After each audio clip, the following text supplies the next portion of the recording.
Hello and welcome back to Ye Olde Guide for the second part of our two-part episode on Brighton. If you missed it, check out part 1. We gave an overview of Brighton and then covered its role in political history and then its industrial history. In this episode, we'll be covering arts and culture and urban landscape. There's a huge amount to cover. You can find all of our episodes at our website, yeoldeguide.com. Enjoy the show.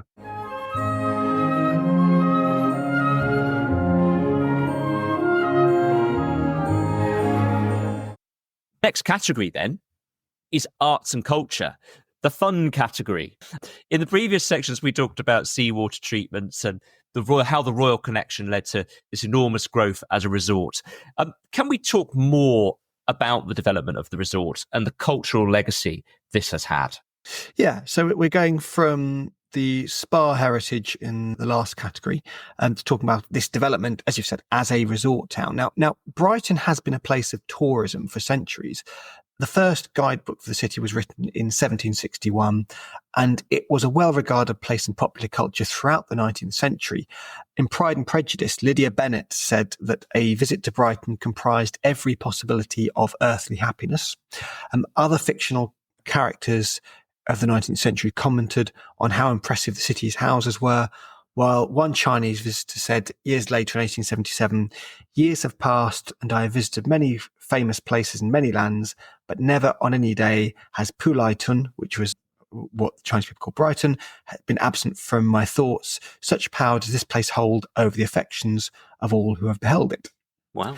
I suppose a couple of questions arise here. First, why? Why Brighton? Why was this such a successful resort town? Well, this probably led on from its status as a spa town, but also its proximity to London has helped with the modern resort growth. Thackeray again described the town as London with prawns and the seaside air.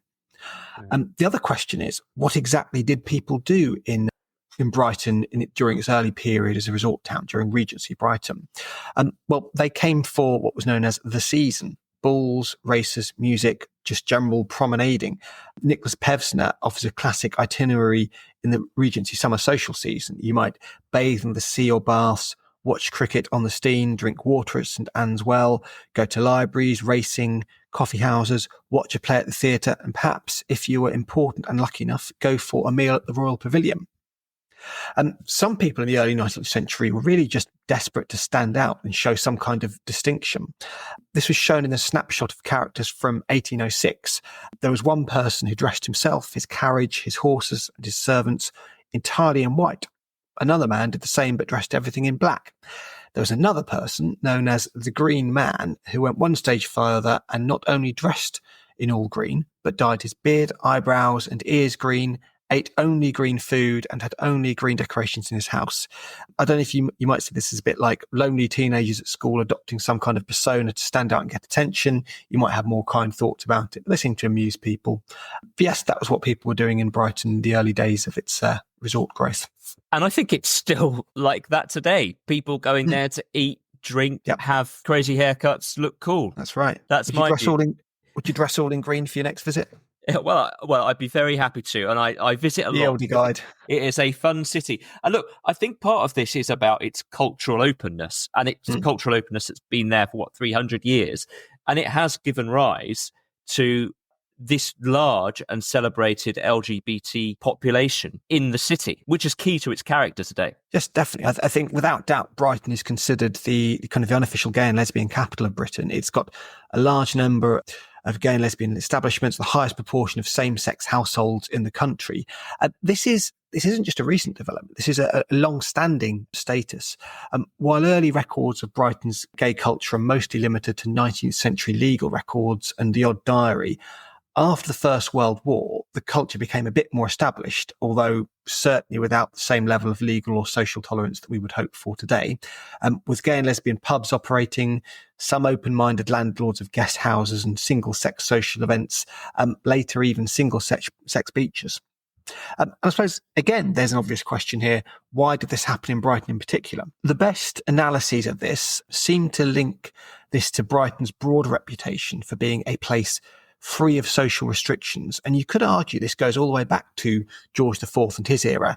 He came to the town to gamble, to go to the theatre, to see his illegal wife, and generally indulge his aesthetic whims without restrictions, without the overbearing influence of his straight-laced, his prim and proper father. It could also be linked to Brighton's proximity to London and that its main business is to be a place of indulgence and escape. There are other theories that centre on the high number of soldiers that used to be posted in Brighton, its transient population. I've read even the rather fanciful theory that Brighton's counterculture stems from Sussex being the last English county in England to embrace Christianity, which is a nice theory, perhaps lacking a bit in evidence compared with the others. But there's no question, Brighton today has that status as a countercultural and as a gay and lesbian capital of the country. No, absolutely. I think it is about that sense of freedom, being out of the main city, and I think it happens in other countries as well, where a small seaside town near to the big commercial centre becomes a LGBT centre. Go to Kemp Town, loads of gay bars, and I believe Kemp Town is the area which has the highest proportion of households identifying as gay or lesbian. I think 20% in that area of Brighton. Well worth visiting if you like bars, fish and chips, and Regency architecture as well. Every August, 500,000 people attend the Brighton Pride, which must be the biggest in the country, and it's well known. And I think generally on that theme of progressiveness, if you like, I think it spills into other areas. It was the only parliamentary constituency in the UK to have a Green MP for a long time. That's changed in 2024, but for many years it was only Brighton. And it's also, according to plant-based news, it's the vegan capital of Britain. Oh, is it really? It has more plant-based eateries per person than anywhere else. I believe Bristol and Manchester have challenged it, but I'll take it as Brighton. Well, I can believe that. I definitely had a couple of excellent vegan meals the last time I went. My daughter even ate loads of them, so it couldn't have been bad. There's absolutely loads. It's a great place to go out to eat. Yeah, no question. In general. So I've mentioned Pride as the Brighton Pride, which is a major event in the summer in Brighton. The other major event in Brighton is Brighton Festival and Brighton Fringe, which is probably second only to Edinburgh as an arts festival in the UK. But over the years, it's hosted quite a lot of well-known events. Could you pick out some highlights? Yeah, I'll go for one that many people will have seen. Few people will be aware it happened in Brighton. The 1974 Eurovision Song Contest was held in Brighton. The winning entry is probably one of the most watched clips from Eurovision history that I think most listeners will have seen, because it's ABBA who won with Waterloo. The UK also had a now famous entrant, Olivia Newton-John. This was 4 years before she hit stardom, appearing in Greece. Now, the contest was hosted in Britain because Luxembourg had won 2 years in a row. It's a small country. They didn't want to host it again. The BBC won a competitive bid to host it against an Israeli broadcaster and ITV. The event was held in the Brighton Dome, which was originally built as stables for the Prince Regent. This was also the location where Pink Floyd's Dark Side of the Moon was first performed in 1972. The music for the Eurovision Song Contest was performed by the BBC Concert Orchestra. You might remember when we were children, they used to have a live orchestra doing all the music. The lead conductor, the musical director, was Ronnie Hazelhurst. I don't know if that's a name you know, but he's famous for his work on numerous BBC sitcom theme tunes. Last of the Summer Wine, Are You Being Served? Some others do have them. He also did the original Only Fools and Horses theme. That was only used in Series 1 and I think is usually replaced on repeat, so not the famous ones. But yeah, definitely a very significant event there. I'll talk as well about the Brighton Centre, because we mentioned this in the politics section, but the Brighton Centre has been a major concert venue for many years. Notable events there include Bing Crosby's last ever performance in 1977 and the Jam's last ever concert in 1982.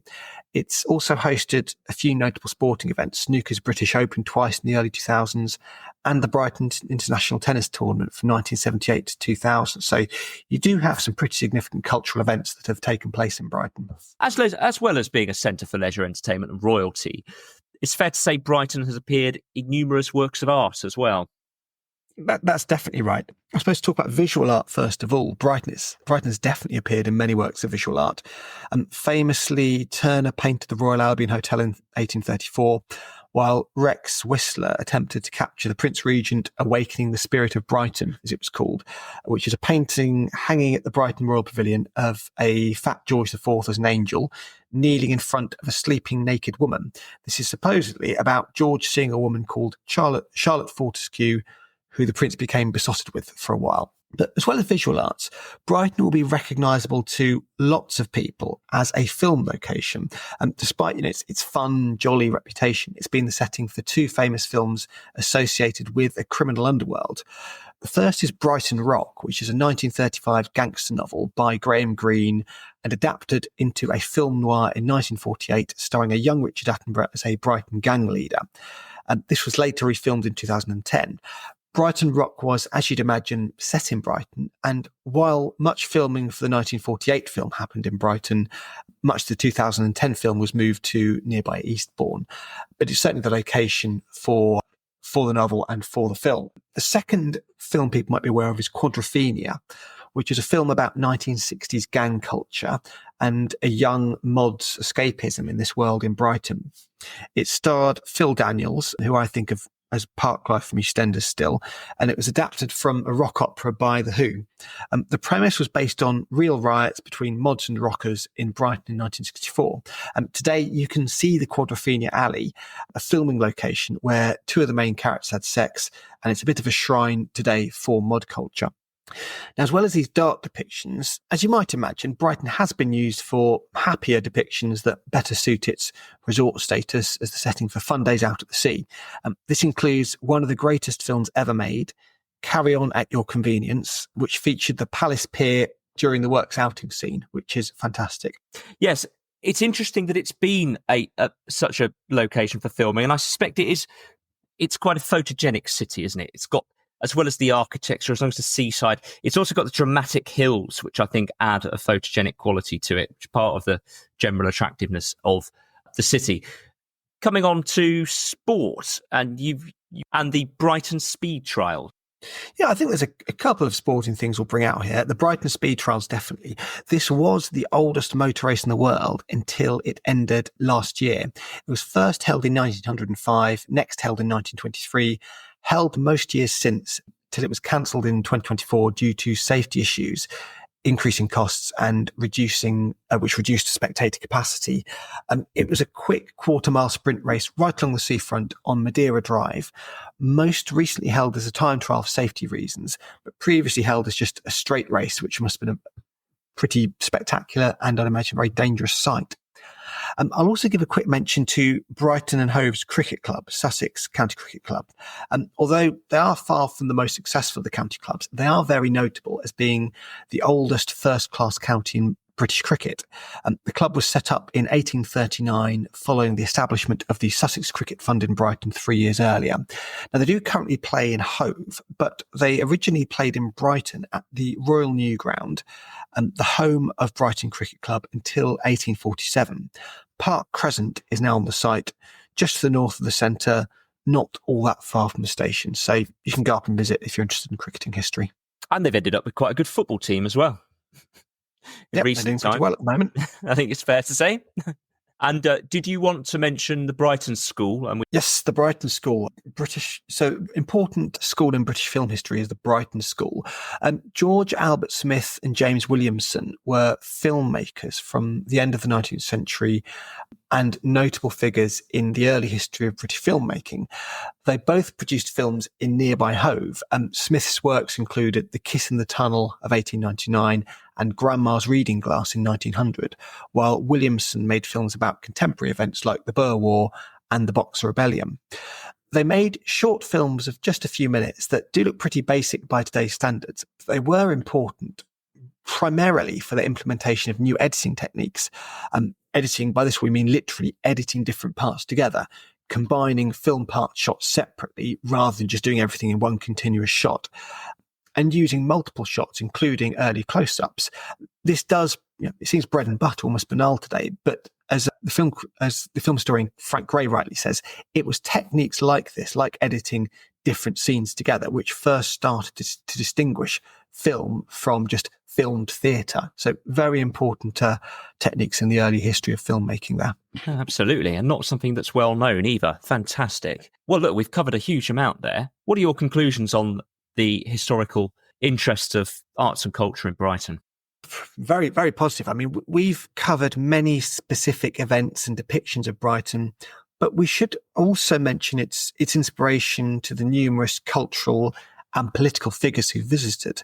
They include John Wilkes and Edward Gibbon, who wrote fondly about the place, Arnold Bennett, who we spoke about in our Stoke episode, who wrote some of his works while on holiday there. Francis Burney, the Georgian novelist and playwright, visited Brighton many times and wrote cultural observations about the town in her diaries. The house she stayed in on West Street, where she consorted with another famous visitor, Samuel Johnson, is marked with a blue plaque. Admittedly, it's hard to draw a direct link with all of these people's works, but you can at least speculate, and this is really a broad theme about Brighton, that time to relax and enjoy themselves might have had some impact on their inspiration and ability to work. And I think this really encapsulates Brighton's strength in this category. It's not necessarily the importance of individual events or individual things that have happened, but it's really got a distinctive place in the English and the British popular imagination. You hear Brighton, and I think you instantly get an image. People may instinctively think of Brighton rock, mods and rockers, gay and lesbian culture, as well as its seaside heritage. And I think for that uniqueness, it's got to be a positive score. So for me, it's a 7.5. Well, that's a very good score. I agree with you. I think it deserves a good score because there's just so much in that atmosphere of Brighton that you've described. It doesn't get the top scores because it's not like an international cultural legacy, like when we went to Liverpool and we had the music scene. But it does have a clear identity within Britain, as you say. Definitely. Whether that's through gay and lesbian culture, the amazing just eating and drinking scene in the town today, the festival, the numerous opportunities to indulge in art and all that history of art. And what I like as well is that story of how it goes back really to that beginning of the Regency period, which is what's incredible. And it's somehow left this legacy that's continued all the way through for hundreds of years. So I think that's fascinating. So for me, it's an 8. 8. So scores are racking up for Brighton now. That's 15.5 out of 20. So yeah, very good score there.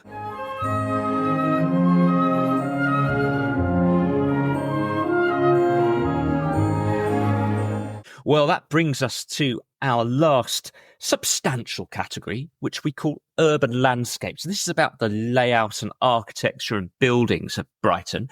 Should we start off with a bit of an overview of the layout of the city, perhaps chronologically? Yeah, let's do that. Let's go for the layout. Let's try and draw a picture of how Brighton in its current form came to be. Let's go back to the origins, kind of the pre-Georgian Brighton. Brighton was one of a number of tiny existing settlements that became Norman planned towns, and it was laid out probably around 1300. It had streets north, south and east with a road along the cliff edge and alleyways in between with a large area for making rope. And this layout is still represented in the Old Town area, which you can find in Brighton, which is between North, East and West Streets. The streets were regular, which suggests it was laid out in a specific planned way, like similar towns planned under the reign of Edward I. The earliest surviving picture of the town is from the early 16th century, and it shows about a quarter of a square mile rectangle. Inside this rectangle, you had a market, and you had a large area for growing hemp for the town's rope walks. And another of Brighton's most famous features, the lanes, stems from this older part of Brighton's history. The lanes are a load of famous narrow alleyways that sit in the location of the old fishing village and developed first in probably the 16th and 17th centuries. They're famous particularly for their unique and diverse shops. It is worth pointing out, though, that despite these old origins, the lanes didn't become fully laid out or properly built up until a bit later. Most buildings in the lanes are from the 18th or 19th centuries, although some are older, and it's been speculated that maybe the building material contains some materials from medieval buildings destroyed during the 16th century French raids that we talked about earlier. And it's probably a good time to talk about that, actually, because unfortunately, other than the layout and this memory in the streets of the old town, in the street names, very little else of medieval and Tudor Brighton survives. This is due to two main factors. First, as we covered in Politics and War, the 1514 French raid, which burned pretty much the entire town to the ground. Second, unsurprisingly for a coastal town, are sea and storms. Between the mid-12th and mid-13th centuries, Clifford Musgrave writes that over 40 acres of land were lost to the sea under the cliffs, with more streets lost in the following centuries. In November 1703, the Great Storm, as it's called, raged for over 8 hours overnight, with Daniel Defoe reporting that the town, being an old build and poor, though populous town, was miserably torn to pieces and made the very picture of desolation. As well as numerous buildings being destroyed, fishing fleets were lost, and Musgrave writes of one fisherman being rescued only after holding onto a mast near Yarmouth for 3 days. So it sounds devastating. There was a further storm in 1705, which destroyed the entire lower town under the cliff. Musgrave, again, it describes all the houses under the cliff being destroyed and buried under mounds of pebbles 15 feet deep. Even if you allow for some exaggeration, it shows just how extreme that storm was and the destruction underneath the cliff. In 1748, the West Cliff fortifications were destroyed, and this cliff has now gone completely. Things have been less tempestuous since groins and sea defences were gradually constructed to protect the town. But it does mean that we're not really left with many very, very old, many ancient buildings in Brighton. It's thought that in addition to the church we mentioned earlier, the oldest non-religious buildings might be numbers 1 to 3 Black Lion Lane and number 43 Meeting House Lane, which might be from the 16th century. But really, in terms of building fabric, Brighton is not an ancient, a medieval, a Tudor or any older town. It's all been washed away, because I suppose over the period of centuries, you will get these absolutely devastating storms, and some towns disappeared almost entirely or had to be moved. I mean, Winchelsea, just up the coast, that left us with not a lot in early 18th century Brighton, but then we had this big expansion in the Regency period. We do. So going on kind of early modern development now, Brighton's main architectural heritage really stems from the same era we've been talking about as its major growth as an early health spa and resort town. Clifford Musgrave notes quite rightly that Brighton didn't transform overnight. It stayed quite a small town with low, cheaply built houses until about the 1760s.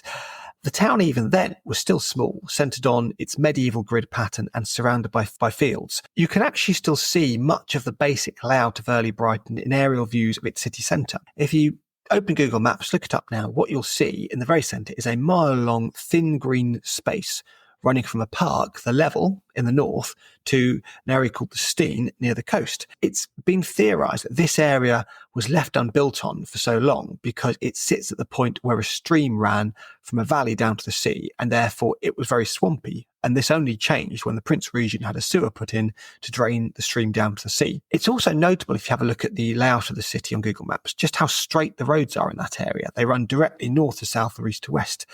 And it's been written that this is because the lot of the roads run on the lines of lanes that used to run in between fields before the farming land was built on. And for a long time, everything between West Street and Black Lion Street was open fields where, as we mentioned earlier, rope hemp was grown. So that's the layout. Now we should cover the growth. Before Brighton's development as a seaside town, the town, as you mentioned, quite rightly, was very dilapidated, as well as still being quite rural. One early seaside visitor in the 1730s noted just how low all the buildings were, presumably because of the risk of storms for anything that was particularly higher. But new, much taller houses of brick and flint started to be built in the late 18th and early 19th centuries. Not many of these survive. There are some from perhaps the 1820s on Charles Street, and at least one of those is a large holiday home which you can rent now. Still, the town did take quite a while to become built up. There's a painting of the Stein from 1778 by J. Donowell, and it's really striking, first, how isolated the tall buildings are, and second, just how open the space around them is, with a large flat field and the horizon only ending at hills in the distance. You have to allow for some kind of romantic idealism in these pictures, but still it is very striking, even if you try and pinpoint it to those areas today. The area there was on the very edge of Brighton, but is now much more central in between the lanes and Kemp Town, if you want a vision of where it is. And you can very easily trace the growth of Brighton in maps. If you compare the built-up area in 1779, when Donowell was painting, to the built-up area in 1808, the former shows the old town of only a small area between the sea and North, East and West Street, whereas in the latter, just 30 years later, there is some expansion to the east and north, with new houses built particularly in the 1790s. Later maps show growth to the west, towards Hove as well. And it's also worth noting, as Pevsner's guide observes, the irregularity and the vernacular style of this expansion. It wasn't a uniform planned centralised architectural style like in, say, Bath, which grew in a similar way at around the same time. Despite this growth, which you can trace, Brighton did still remain relatively small until about the 1820s. There's a great drawing of Brighton from its northern outskirts in 1819 showing, again, just a few single rows of houses, some empty fields, hills, haymaking in the foreground. You jump forward just 18 years to 1837, another painting from the same location shows what a major transformation has taken place. Row upon row of tall buildings stretching into the distance in every direction. Again, even allowing for some exaggeration or idealism, it is a night and day comparison. Yes, I think that's right. And that's the dominating architecture that you see today along the seafront in Brighton and Hove. So if you walk along Marine Parade, which is that seafront road, you've got a whole terraces of that very distinctive Regency, light yellowish stuccoed facade with decorative tops and columns, and that goes all the way into Hove. But even in Brighton itself, you've got some examples of big estates that were built in that style. So we've mentioned Kemp Town a few times. The Kemp Town estate is probably the most famous of those, all listed buildings. And there are those similarities with Bath. As you say, it's not anything like the scale of Bath from a distance, but it's definitely got bits. It's got rows and estates that are in that style. That's right. I mean, I suppose the difference is with Bath, it feels like a planned Regency city, and that's definitely not to its detriment. It's a fantastic place. Brighton doesn't have that uniform planned feel about it. It feels like a much more organically grown place, even if it has certain buildings and areas of similar architectural styles. That were planned, the estates and the crescents. So it's like patches of planned areas rather than a whole city. So it gives it that diversity. I suppose then, as well as all this Regency housing, that era gave us probably Brighton's most famous building, symbol of the city to this day, which is the Brighton Pavilion. Yes, the staggering Brighton Royal Pavilion, George IV's royal residence there. This is an incredible building, both from the outside, where its Asian minarets and domes stand in really direct contrast with the more prevailing neoclassical style of other royal residences at the time, and most prevailing Regency architectural fashions, but also from the inside, where, if anything, I subjectively feel it's even more impressive. It's decorated in this kind of totally idiosyncratic Chinese and Indian style, directly to George IV's tastes. If you want a very, very simple illustration of how it's decorated, there's a children's trail you can do in there, which challenges you to count the dragons. My daughter and I just lost count in every room. Impossible to do it. That is the kind of Asian style that you have in there. To give the history of the building, the construction started in 1787 when the Prince Regent asked Henry Holland, who'd been working on George's London residence, Carlton House, to rebuild his Brighton home. Originally, it was just a small Palladian building, this much more conventional neoclassical style. But the pavilion was expanded when the Prince started spending more time entertaining in Brighton. Some unused proposals submitted in 1801, which you can find very easily on the internet, show a Chinese-style building. But at first, there were just two wings added. However, while he didn't go ahead with the full Chinese rebuilding, George still redecorated the rooms in a Chinese style in 1802, similar to the style of a room at Carlton House, his London residence, from which he brought some of the decorations. The pavilion acquired its distinctive external appearance when it started to be expanded from the 1810s by John Nash, who's famous for much of his work in Regency London. Nash added the distinctive Orientalist domes and minarets to the exterior in what's called a revivalist Indian style, also been termed Oriental Gothic, which was very common in 19th century imperial India.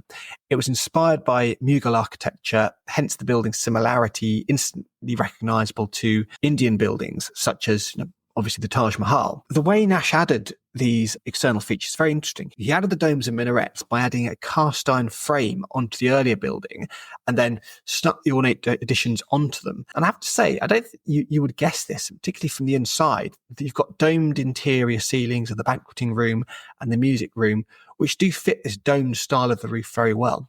But there are some great cross-section drawings of the building out there, which do show how the new structure was superimposed on this cast iron frame onto the existing buildings. George IV died in 1830.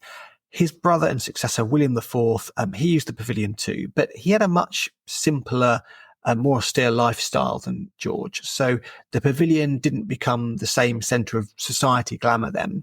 As we mentioned earlier, their niece, Queen Victoria, who succeeded William to the throne, wasn't too fond of the pavilion. She preferred the seclusion of Osborne House on the Isle of Wight for her summers. She sold it to the city in 1850. If we're honest, it seems pretty clear she perhaps was just being a bit snobby about the fact that the trains now allowed working class holiday makers to come down to Brighton, and she didn't have the privacy she wanted, given that the Royal Pavilion is right in the centre of Brighton. It's really not all that secluded. Nonetheless, Victoria wasn't above plundering some of the furnishings from the pavilion before she sold it. Many of them ended up in other houses she owned, and this means that the furnishings today aren't the same as the original Regency ones, though there has been a lot of extensive restoration work over the last century, using as much evidence as possible from the original decorations. It's been substantially restored and open as a museum, which you can still visit today. Although it had a notable use in the First World War, completely different, as a hospital for Indian soldiers. The concentration of Indian soldiers in one area meant that you could make efforts to support their cultural and dietary needs, which also varied due to the mix of different religions and cultures among the soldiers. There's a room in the pavilion, if you visit now, which is dedicated specifically to this period and use of the pavilion. And it shows, quite interestingly, a photo of a nearby butcher's, which was specially set up to provide halal food on one side of the butcher's and food suitable for Hindu diets on the other. The Muslim soldiers who died in Brighton were buried in accordance with their religious customs. The Hindu and Sikh soldiers were cremated with their ashes buried at sea. There is a memorial on the outskirts of Brighton to the Indian soldiers who died in the pavilion and elsewhere in Brighton, and this sits on the exact location of the funeral pyres where Indian soldiers were cremated. Still there today if you want to visit it. It's a beautiful memorial on the northern edges of the city. I think you're right. It's a remarkable building and really quite unique, but also noticeably central. You can come across it by accident and you're suddenly right next to it, these domes. It's quite extraordinary. Moving forward, some of the other notable buildings in Brighton associated with the seafront are the piers, which are exceptionally well known. Now, there's only one functional pier, which is the Palace Pier, one of the most popular tourist attractions in Britain, and it's covered in funfair rides, quite good ones actually. So well worth a visit if you like that kind of thing. But let's talk about some of the older piers. Yeah, you're right. The Palace Pier remains today, but the town has had a few others. The Chain Pier was Brighton's first pier. This was quite famously painted by Turner and by Constable, and it was built in 1825, just behind the aquarium, which is still there today, mainly to load and unload boats to France. If you look at photos of it, they show the pier look a bit like a small suspension bridge, really. The pier was destroyed by a storm in 1896, though it was scheduled to be dismantled anyway at that point. But there are some remains. There are piles and masonry for the pier still out there in the sea, while its entrance kiosks were repurposed and are now shops on its replacement, the Palace Pier, the only pier, as we mentioned, that's still going. We'll talk as well about the West Pier, because that is most notable today as the burnt-out shell you can see sitting in the sea opposite the new I-360 observation tower. You go to Brighton, you look at the sea, you will see the shell of the West Pier right there in front of you. This pier was built in the 1860s to be an upmarket attraction opposite the grand hotels that were in that area.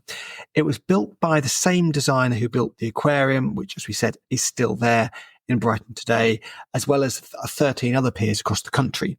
And it does represent a very important landmark in pier design in the transition from simple piers that were just built as a promenade for walking along, such as the earlier Chain Pier, to larger ones with buildings and amusements of the type we would think of today. Photos of it show that it didn't have continuous buildings on either side like much of the Palace Pier today, but it instead had kiosks set up along the side.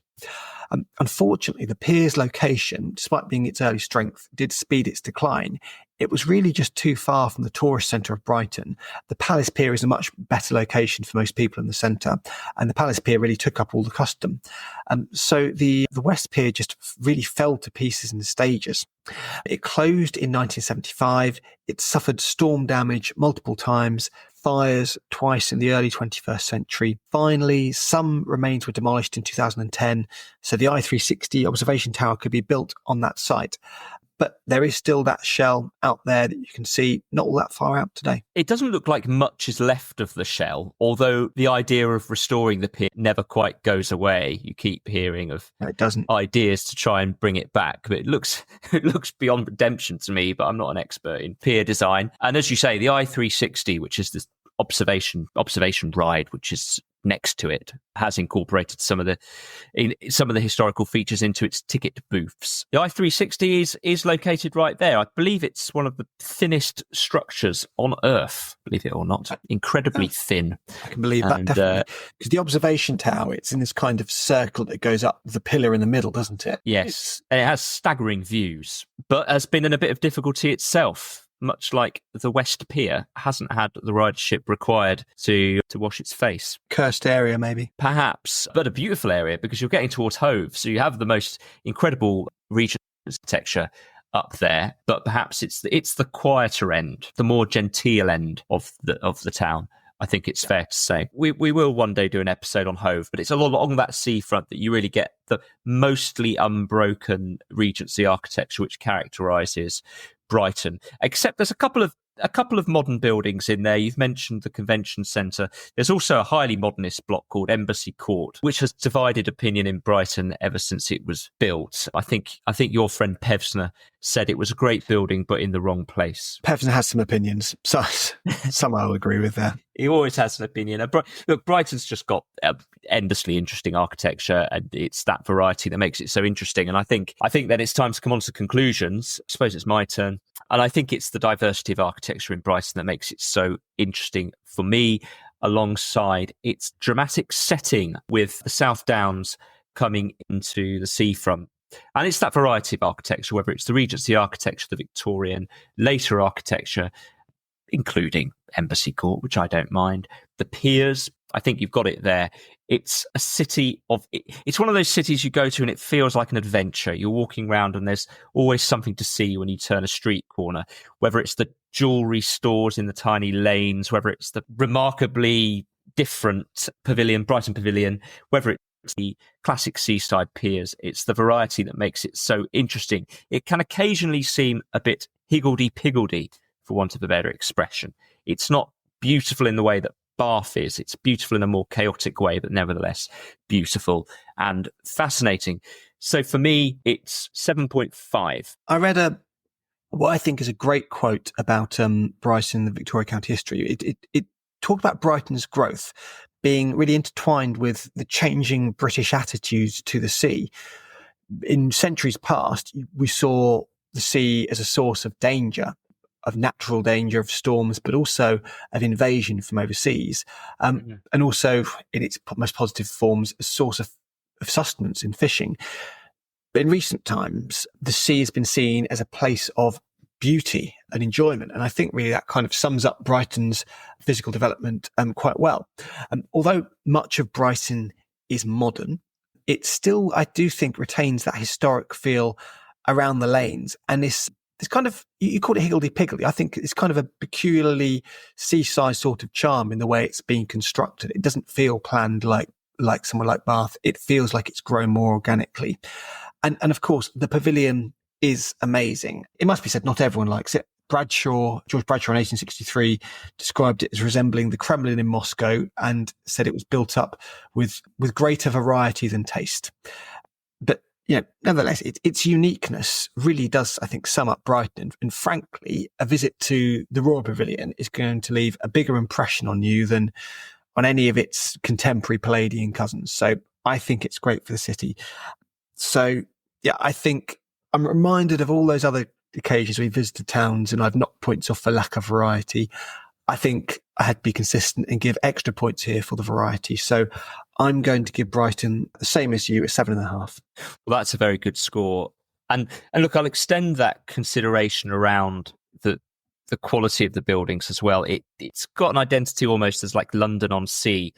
And you do see echoes of London while you're there, whether it's the rows of Regency terraces, which do resemble the Nash streets of London, Regent Street, that kind of area. It does have the big terminus train station. It has in places it has that scale. So I understand how people do see those comparisons, like a lump of probably Westish London has been taken up, picked up and put by the sea. And I think that's what makes it so extraordinary in many ways. Has its brutal modernism as well, or modern brutalism, however you want to call it. Yes, it does. Brighton Centre, the King's West Centre. I've tried to be positive. I haven't talked about them. They're basically filthy concrete hulks. But there's some big concrete blocks, it has to be said. Yeah. But I think fewer than you would get in many other cities, so I haven't dwelled on them. Well, our final discussion point and scoring round is reality versus expectations. This is where we generally reflect on how much we enjoyed the city and we found history interesting compared with expectations. What are your thoughts? This is where we get to be a bit subjective. But to kind of take the normal position, if Brighton is in definitely the top 2 or 3 seaside resorts in England, it's comfortably within the top 10 most visited cities by overseas tourists. So expectation, I think, has to be high. And again, to emphasise, your starting point is high for these cities. This category is kind of a bit of a leveller for some of the less known places. But nonetheless, I have learned things. There really are things here that anyone can learn and be surprised about. You might know about the Royal Pavilion, but nothing's going to pay for the experience of actually visiting it. You'll be aware of perhaps George IV, but perhaps less the Civil War connection with Charles II's escape that we spoke about in Politics and War. You'll have seen ABBA performing and politicians making conference speeches countless times without even realising they're in Brighton. But I think what's made the biggest impression on me is the diversity, the continuing diversity of life and culture and history in Brighton. It really isn't just another seaside town. It's a gay and lesbian capital. It's a centre for alternative lifestyles. It's a political and cultural venue alongside all the arcades and piers. It also happens to be, if I can be subjective for one moment, my young daughter's favourite place in the whole world. She absolutely loves the place. It won't impact on the scoring, but she wouldn't like it if I didn't mention that. But yeah, it's definitely, despite this high starting point, I'm still going to give Brighton a positive score. I'm giving Brighton a 6.5. That is a good score. And I think it's your final point, which summarises my thoughts on Brighton, which is, and I said this at the start, I think it's got something for everyone. It's exciting for a young child. It's exciting for an older teenager going out partying on the beach. It's exciting for someone who likes architecture. It's got everything. It's got the arts festivals. It's got the vibe. We've talked about the gay and lesbian culture. We've talked about the restaurants, the theatre. It's got a load of fun attractions, whether that's the Pavilion, Brighton Dome, I360, the piers, Sea Life Centre, museums. It's really got all these different types of interest. So for me, it is a positive score. Usually on our podcast, we get a bit more out of a city going further back. Brighton, not so much. We've got about 300 years really of substantial historical legacy in the city. But nevertheless, a fantastic place. I'll be giving it a 6. 6. I'm reminded really of actually coming to that last point, what I said about Bath all those years ago when we covered Bath.